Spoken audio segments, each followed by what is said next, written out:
Greetings and welcome back to Snowfall Lodge in the Winter Wonderland.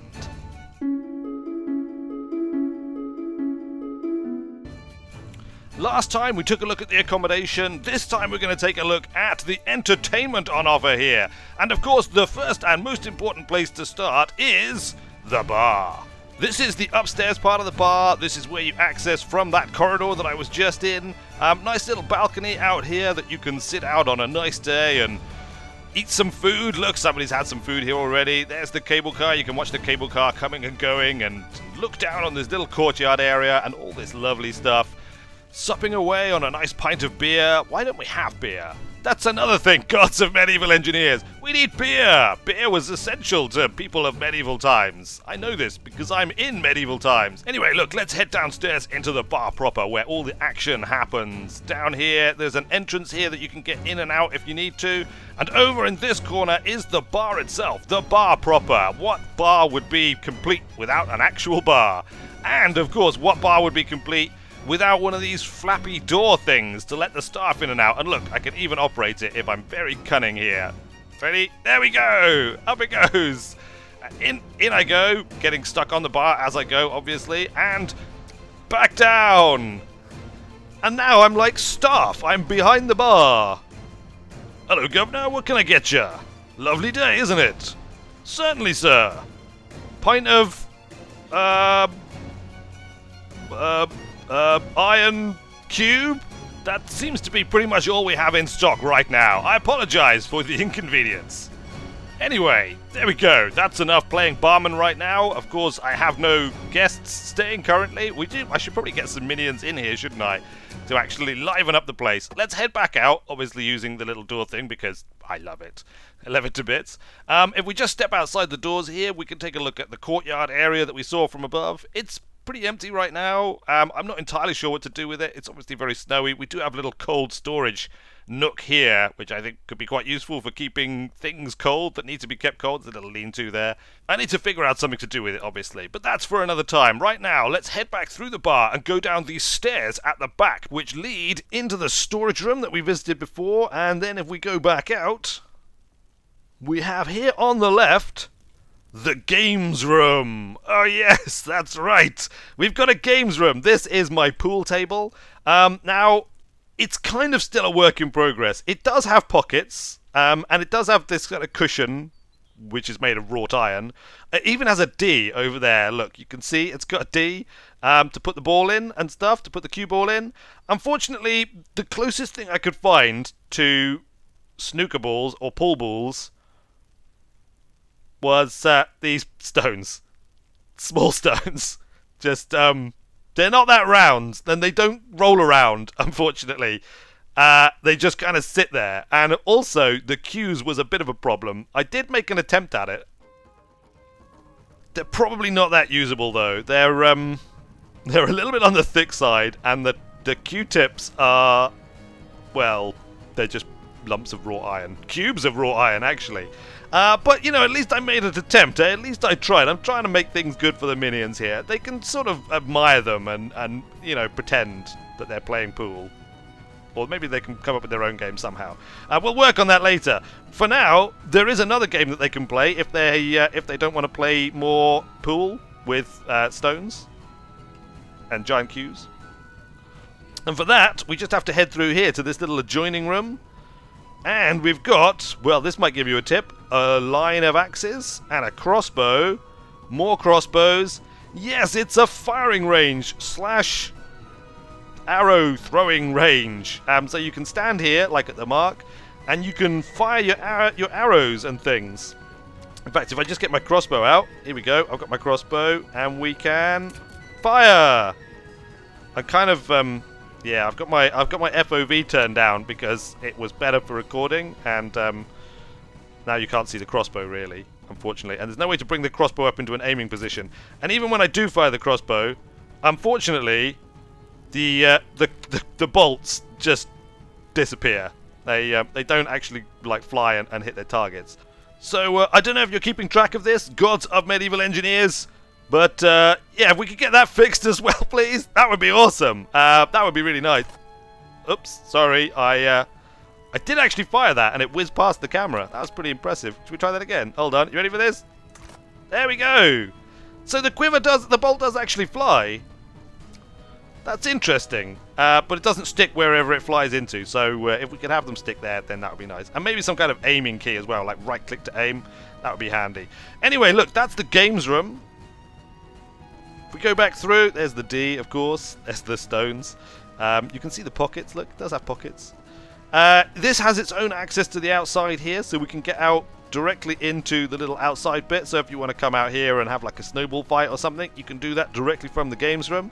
It also has its own, well, it has its own fireplace here and its own sofa. But let's head downstairs to the lowest level, the ground floor, if you will. Nothing in this room yet.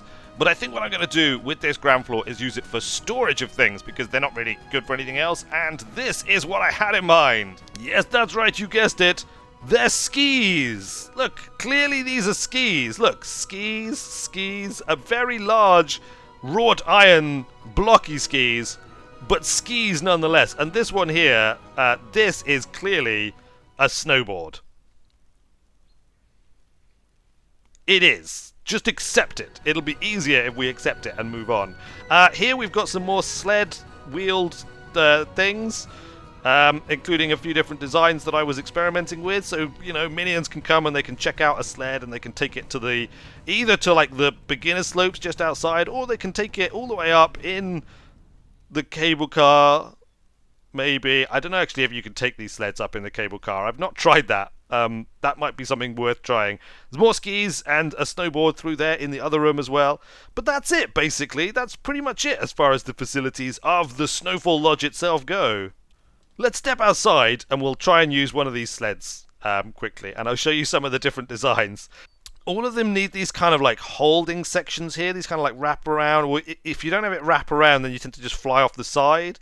I did try ones that just had like a little bit at the back, and as long as you're going more or less straight, it sort of works a bit. But they're all pretty weak. None of it really works very well. What we really need... Gods of the medieval engineers! Yes, that's right, there is another request coming.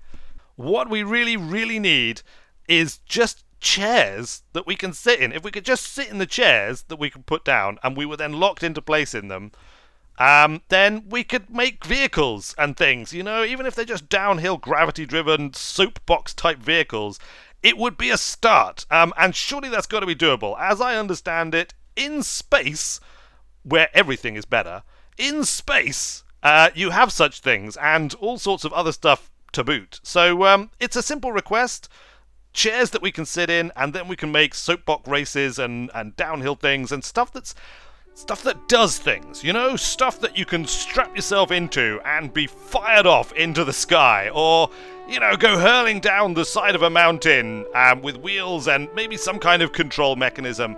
It's perhaps not entirely purely medieval in nature, but I think it would greatly expand on the possibilities. And let's face it, I would be astonished if nobody in medieval times strapped themselves into a cart and went hurtling down the side of a hill. I think actually probably it happened a surprisingly large amount.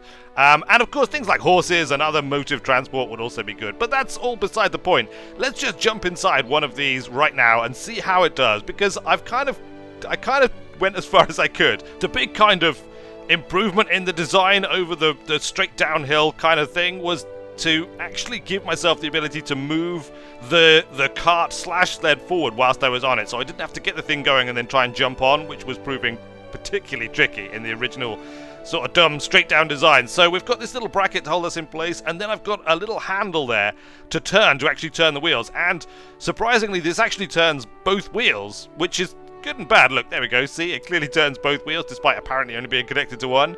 So we can go forward beautifully and impressively. We're actually turning a little bit, which is not ideal, and there is that big post which we're probably going to hit, but let's just see what happens. Come on, a little bit further, and we're off. Here we go. We're going kind of slowly, and we've hit something, and it's nightfall. Let me just use some magic to make it day once again. There we go, that's better. We have daylight once again. So as you can see, we got stuck, which is partly because this thing shouldn't be here. But partly because we've got no steering in this. There is no way of steering it. We can go forward, which is, you know, an improvement over not being able to go forward, but that's pretty much it. If I just, we can also go backwards, in theory, but we just wheel spin a lot. And, yeah, we're well and truly stuck. Let's just push this off here. Down it goes. Down it goes into the slope. So, the next innovation, that innovation obviously came after this just dumb one, which was really hard to use and is really just kind of decorative, so we're not going to even attempt that. But the next innovation was this, even larger still. It's starting to get almost into kind of car territory here.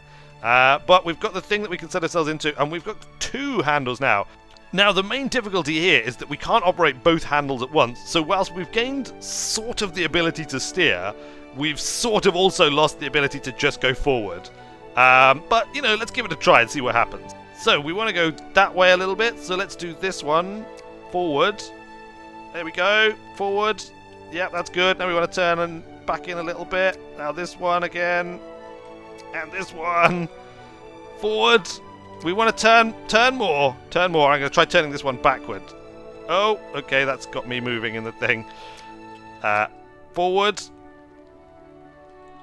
Okay, this is good. We're going. We really need to turn a bit more though, because this slope is not very well set up at the moment. I think we're going to have a problem here. Come on, turn with slope. Okay, we're free and clear. We're rolling down the hill now. It's so much fun. Look at this. And we've reached the bottom. Hooray! Actually worked pretty well, didn't it? So clearly having steering is a good thing, and especially so if we take these up the mountain and do a little bit of cross-country sledding slash karting, I suppose. As you can see, the carts are starting to pile up here at the bottom as well. I could probably do with coming up with some kind of mechanism to transport these back up to the Snowfall Lodge, because I'm sure the minions won't do it. They'll just leave them lying around here, kind of like I do. But yeah, there we go. It's all right. It's pretty good. Let's take a bit of a fly around the Snowfall Lodge, shall we? And just take a look at it from the outside.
So there we go, Snowfall Lodge is officially now open for business. Hopefully the minions will come and they'll enjoy their stay here. I'll continue to do some experimentation with downhill gravity-driven vehicles of one sort or another, because I think there is potential there. If we can just come up with a way of staying contained within it and perhaps guiding it in some way, shape or form. Obviously powered would be nice as well if I could come up with some way of powering them, but that may be something that is beyond the powers of a wizard such as myself at this time. Maybe in the future, who knows. But until then, thanks a lot for watching everybody. I have been Weird Wizard. and I will see you later.